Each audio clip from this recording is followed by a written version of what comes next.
നമസ്കാരം, ഏവർക്കും astro life മലയാളത്തിലേക്ക് സ്വാഗതം. നമ്മൾ ഇന്ന് ചർച്ച ചെയ്യുന്നത് മിഥുനക്കൂറിലും കർക്കടകക്കൂറിലുമായി വ്യാപിച്ചു കിടക്കുന്ന ദേവഗുരുവായ വ്യാഴത്തിന്റെ സ്വന്തം നക്ഷത്രമായ പുണർദത്തെക്കുറിച്ചാണ്. പുണർദം എന്നാൽ വീണ്ടും വരുന്നത് അല്ലെങ്കിൽ തിരിച്ചു വരുന്നത് എന്നാണ് അർത്ഥം.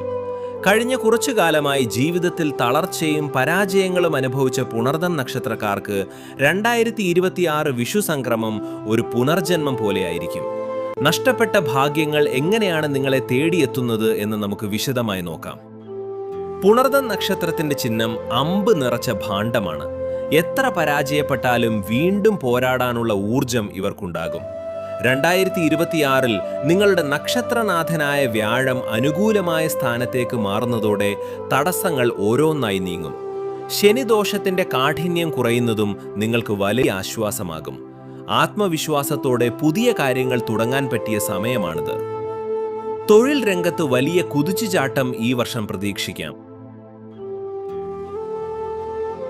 സർക്കാർ ജോലിക്ക് ശ്രമിക്കുന്നവർക്കും വിദേശത്ത് മികച്ച കരിയർ ആഗ്രഹിക്കുന്നവർക്കും മെയ് മാസത്തിന് ശേഷം അനുകൂല ഫലങ്ങൾ ലഭിക്കും. സ്വന്തമായി ബിസിനസ് ചെയ്യുന്നവർക്ക് പുതിയ ശാഖകൾ തുടങ്ങാനോ വലിയ ഓർഡറുകൾ ലഭിക്കാനോ സാധ്യതയുണ്ട്. നാട്ടിലേക്ക് തിരിച്ചു വരാൻ ആഗ്രഹിക്കുന്നവർക്കും അല്ലെങ്കിൽ വിദേശത്ത് സ്ഥിരതാമസത്തിന് ശ്രമിക്കുന്നവർക്കും തടസ്സങ്ങൾ മാറി കാര്യങ്ങൾ അനുകൂലമാകും. സാമ്പത്തികമായി നോക്കുകയാണെങ്കിൽ പുണർത്തം പേരുപോലെ തന്നെ ധനം തിരിച്ചു വരുന്ന കാലമാണ്. കോടതി കേസുകളിലോ തർക്കങ്ങളിലോ പെട്ട് തളഞ്ഞുവെച്ച പണം നിങ്ങൾക്ക് ലഭിക്കും. കുടുംബ സ്വത്ത് വിഭജനത്തിൽ നിങ്ങൾക്ക് അർഹമായ ഓഹരി ലഭിക്കാൻ സാധ്യതയുണ്ട്. സ്വർണമോ ഭൂമിയോ വാങ്ങാൻ ആഗ്രഹിക്കുന്നവർക്ക് ഈ വിഷുവിന് ശേഷം അതിനുള്ള വഴി തെളിയും. ലോട്ടറി പോലുള്ള അപ്രതീക്ഷിത ഭാഗ്യങ്ങളും ചിലർക്ക് ലഭിച്ചേക്കാം. കുടുംബജീവിതത്തിൽ സമാധാനം തിരിച്ചുവരും. ദമ്പതികൾക്കിടയിലെ പിണക്കങ്ങൾ മാറും. പുണർത്തം നക്ഷത്രക്കാർ ഏറെ കാലമായി കാത്തിരിക്കുന്ന സന്താന ഭാഗ്യത്തിന് ഈ വർഷം വ്യാഴത്തിന്റെ അനുഗ്രഹമുണ്ടാകും. തടസ്സപ്പെട്ട് കിടന്നിരുന്ന വിവാഹാലോചനകൾ പെട്ടെന്ന് ഉറപ്പിക്കപ്പെടും. ഗവേഷണ രംഗത്തും ഉന്നത വിദ്യാഭ്യാസ രംഗത്തും പ്രവർത്തിക്കുന്നവർക്ക് വിദേശ സർവകലാശാലകളിൽ നിന്ന് അംഗീകാരങ്ങൾ ലഭിക്കാൻ സാധ്യതയുണ്ട്. ആരോഗ്യകാര്യത്തിൽ കരൾ സംബന്ധമായ അസ്വസ്ഥതകളോ അലർജിയോ ഉള്ളവർ അല്പം ശ്രദ്ധിക്കുക. പുണർതം നക്ഷത്രക്കാർക്ക് ഈ വിഷു സംക്രമത്തിന് ശേഷം വരാനിരിക്കുന്ന ചെറിയ തടസ്സങ്ങൾ പോലും നീക്കി പൂർണ്ണമായ ഐശ്വര്യം വരാൻ താഴെ പറയുന്ന പരിഹാരങ്ങൾ ഭക്തിപൂർവം അനുഷ്ഠിക്കാവുന്നതാണ്. പുണർത്തം ശ്രീരാമന്റെ നക്ഷത്രമായതുകൊണ്ട് തന്നെ രാമനാമ ജപം നിങ്ങൾക്ക് അതീവ ഗുണകരമാണ്. ദിവസവും രാവിലെയും വൈകുന്നേരവും രാമരാമ ജപിക്കുന്നത് മനസ്സിന് ശാന്തിയും ആത്മവിശ്വാസവും നൽകും. സാധിക്കുമെങ്കിൽ വ്യാഴാഴ്ചകളിൽ രാമക്ഷേത്ര ദർശനം നടത്തി തുളസിമാല സമർപ്പിക്കുന്നത് തടസ്സങ്ങൾ നീങ്ങാൻ സഹായിക്കും. നിങ്ങളുടെ നക്ഷത്രനാഥൻ വ്യാഴമായതിനാൽ മഹാവിഷ്ണുവിനെ പ്രീതിപ്പെടുത്തുന്നത് വഴി ഭാഗ്യാനുഭവങ്ങൾ വർദ്ധിക്കും. ദിവസവും വിഷ്ണു സഹസ്രനാമം കേൾക്കുന്നതോ ചൊല്ലുന്നതോ കുടുംബത്തിൽ ഐശ്വര്യം കൊണ്ടുവരും.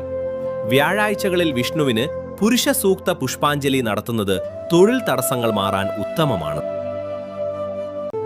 പുണർത്തം നക്ഷത്രക്കാർക്ക് വ്യാഴാഴ്ച വ്രതമെടുക്കുന്നത് ഗുണകരമാണ്. അന്നേ ദിവസം മഞ്ഞ വസ്ത്രം ധരിക്കുന്നതും നെറ്റിയിൽ ചന്ദനം തൊടുന്നതും പോസിറ്റീവ് എനർജി നൽകും.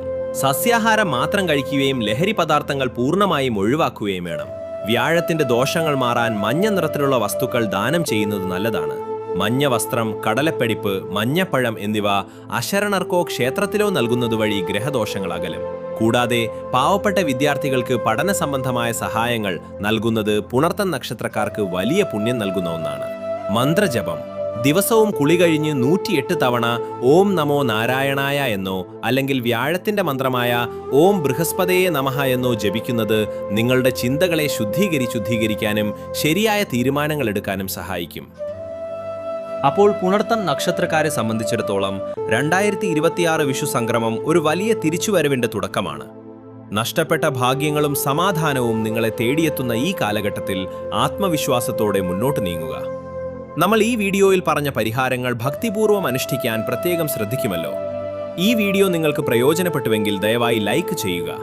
നിങ്ങളുടെ സുഹൃത്തുക്കളിലോ ബന്ധുക്കളിലോ പുണർത്തം നക്ഷത്രക്കാരുണ്ടെങ്കിൽ അവർക്ക് ഈ വീഡിയോ ഷെയർ ചെയ്യാനും മറക്കരുത്. നിങ്ങളുടെ അഭിപ്രായങ്ങളും അനുഭവങ്ങളും താഴെ കമന്റായി രേഖപ്പെടുത്തുമല്ലോ. അടുത്ത വീഡിയോയിൽ നമുക്ക് പൂയം നക്ഷത്രത്തിന്റെ വിഷുഫലങ്ങളുമായി വീണ്ടും കാണാം. ജ്യോതിഷ സംബന്ധമായ കൂടുതൽ അറിവുകൾക്കായി ആസ്ട്രോ ലൈഫ് മലയാളം ഇപ്പോൾ തന്നെ സബ്സ്ക്രൈബ് ചെയ്ത് ആ ബെൽ ഐക്കൺ കൂടി എനേബിൾ ചെയ്യുക. ഏവർക്കും നന്ദി, നമസ്കാരം.